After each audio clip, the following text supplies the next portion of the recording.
Ini yang kadut agak. Si kanau dineng tepak kai. Berapa kejap kami keruang ni. Ni tika ia banjir mendang hon keruang. Weh juga ha. Wen itu dalam rekam. Dia dalam tu.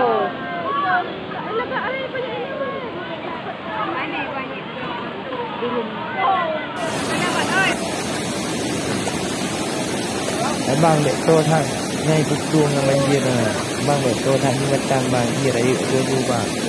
Nusai je dia mula-mula.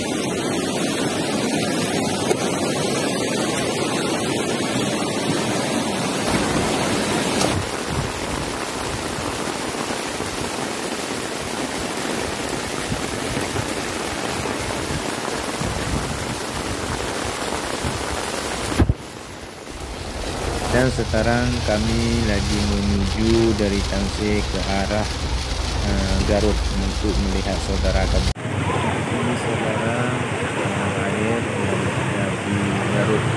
Air ini rumah saudara kami yang ada di Tiro. Malam ini juga kami harus mengungsi takut ada air yang semakin besar.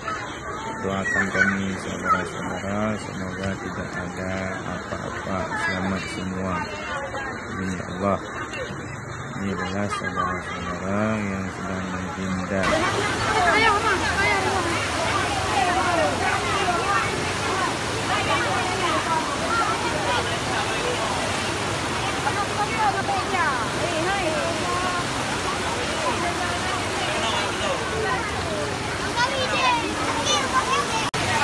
Rumah kabin kukuang di kain ni. Kabin rendah winter kabin rendah. Rumah ya. Tak pun mereka. Ini kan dah. Jaga boleh.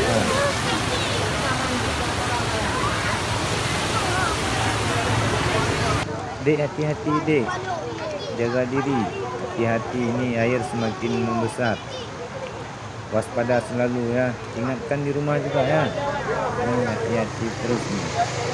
Bawa kereta hati-hati.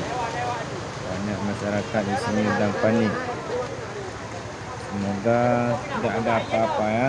Ini kami lagi melihat banjir terus.